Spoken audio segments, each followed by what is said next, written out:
let's talk about the worst books I read in 2021. Yes, I am somehow still doing end of the year content that I should have done 3 months ago. I don't care, I made these lists, so now I'm gonna tell them to you whether it's late or not. So we'll be starting off at number 10, working our way up to the worst book of the year. Number 10 is kind of the best of the worst. Coming in at number 10 is Luminous Dead by Caitlin Starling. I wanted to love this. I honestly thought I was gonna love this, and yet it did nothing for me. This is about a cave dweller who takes on this mission. She doesn't have a lot of experience, but she lies and says that she does. And she's very excited to be finally doing this. She's been working towards it her whole life. She has to rely on this person in her headset to tell her where to go and what to do. She's the boss, the one who gave her this mission. I thought this was really gonna work for me. I'm terribly scared of places like caves. I don't like the idea of being lost somewhere and having to survive and get out. I don't like the idea of enclosed spaces or dark spaces. So all of this, I felt like really could have scared the crap out of me. And yet it just didn't really do anything with the atmosphere it had. I feel like it relied more on the paranoia of having to work with this person she barely knew and not knowing if she could trust her than it did on her surroundings. And that aspect of things, I just didn't really find that interesting. I think the characters just weren't fleshed out enough for me to really feel invested in their dynamics. The other problem was that this book was really repetitious. Like, throughout the entire novel, we're just hearing about her putting her hand here and her foot here and twisting this thing and twisting that thing and getting turned around and being scared of the rumbling, but it just kept happening over and over and over again. And it really lost any sort of impact it had by like the 50th time I had heard it. I just really think this was a missed opportunity, unfortunately. I think there was a lot that could have been done with this setting, and unfortunately the author just didn't really delve into it. Number 9 on this list is Shining Girls by Lauren Bukes. This had so many things I loved, and yet once again, it just amounted to nothing. This is about a serial killer who can time travel. He decides to kill many different women through the ages, and one of these girls ends up getting away, and she's kind of our point of view into this story.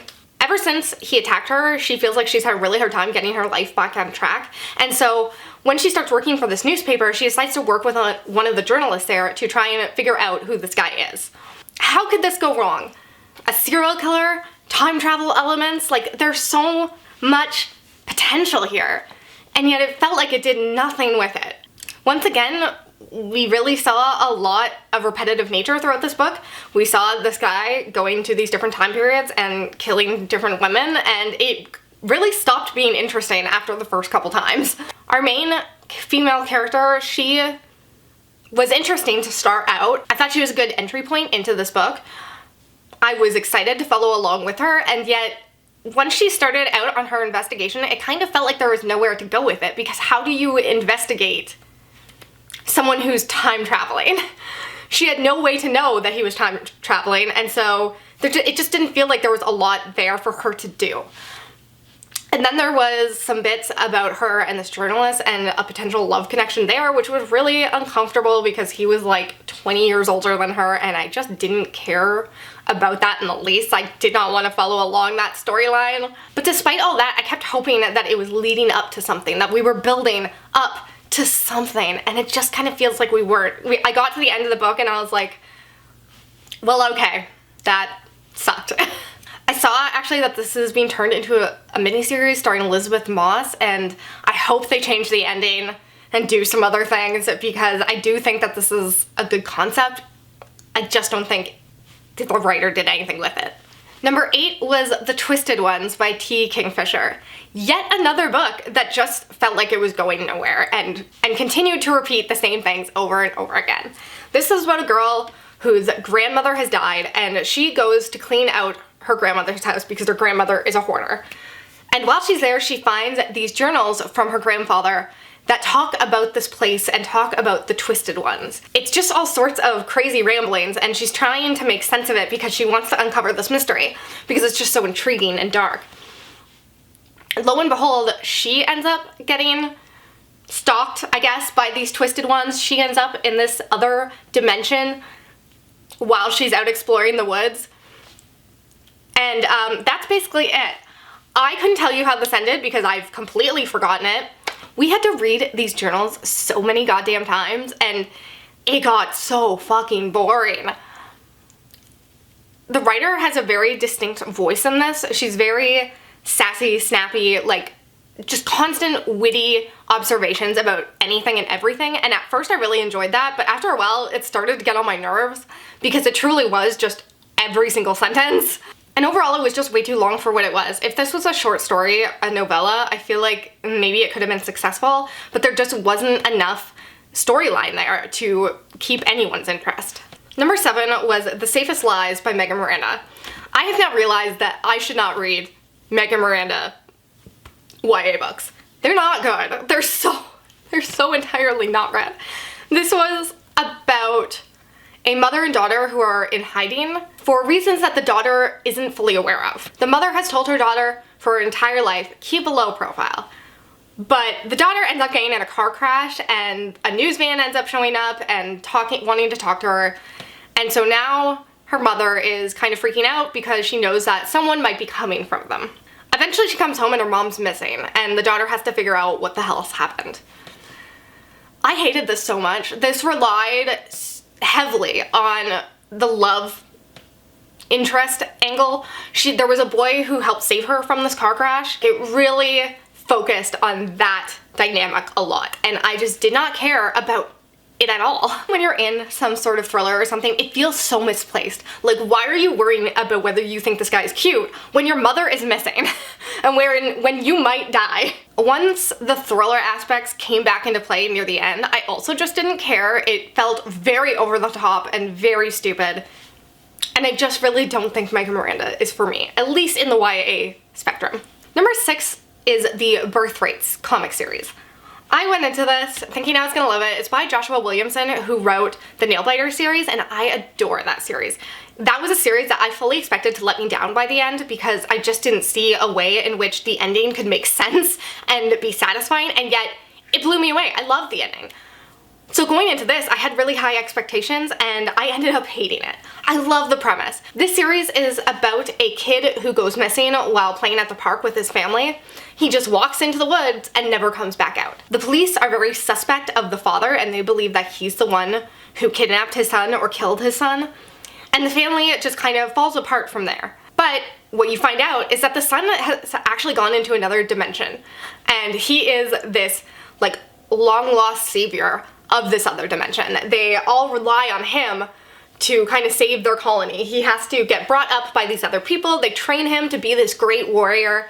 And then all of a sudden he comes back to the real world. And in the real world, only a year has gone by, whereas in this other world, like decades have gone by. So he's a fully grown adult when he comes back and he has to convince his family, like, I'm telling you, I am your long lost son. And now I need to protect you from all these evil forces that might be coming from this other dimension to hurt you. I loved that premise. I thought that was gonna be so fun, so interesting, and I fucking hated it. I read the entire thing for some reason. I don't know why. It's one of those things where I saw the entire series was on Hoopla for free, and so I was like, well, I might as well finish it. I don't know. I don't know what I was thinking. But I literally gave this entire series 2 stars. My problem was that the characters changed from page to page. Like, the characters were not the same character from one conversation to the next. Their motivations never made sense. Everything they did was out of character. I just never understood any of their decisions.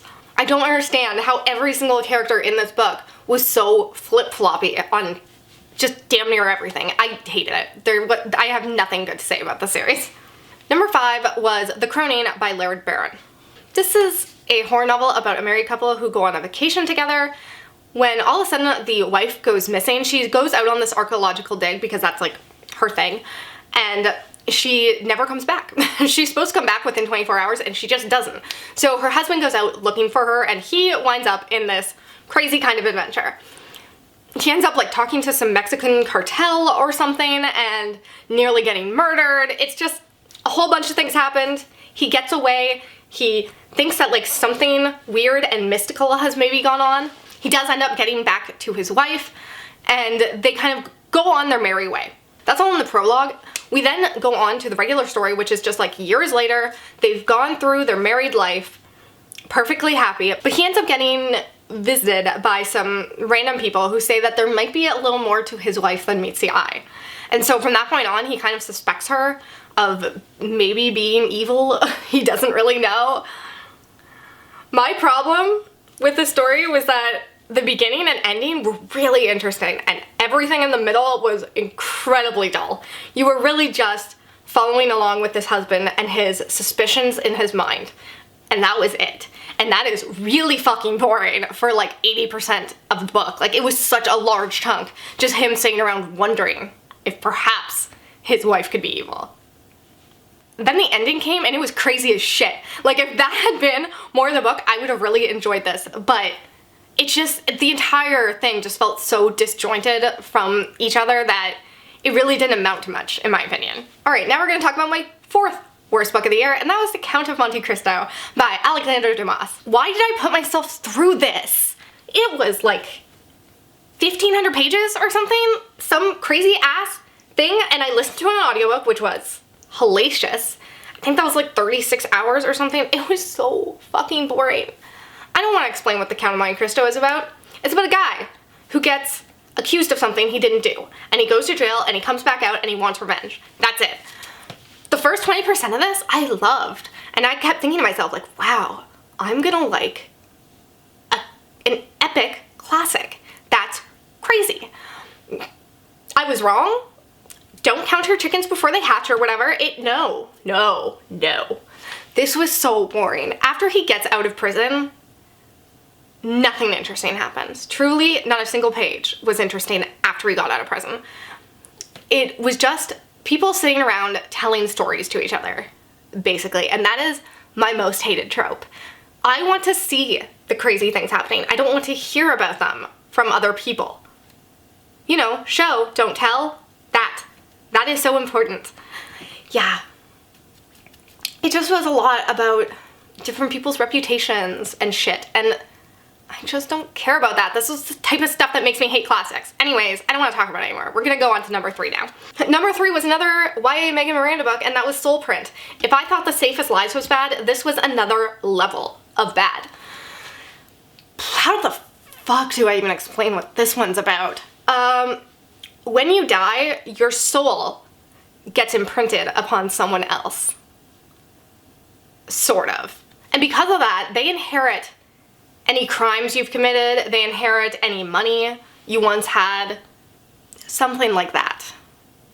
And when we start the book off, we are with this girl who has been in this compound for a very long time because her soul committed some crimes. They're keeping her safe because a lot of the public wants to kill her or something. Basically, some people help her escape so she can, like, go have a life, I guess. It was terrible. I have nothing good to say about this. The premise sounded interesting. It was boiled down to its most teenager-ish, and I hated it. Maybe I would have enjoyed this in high school, but I highly fucking doubt it.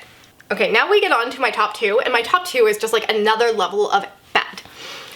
My second worst book of the year was The Sanitarium by Sarah Pierce.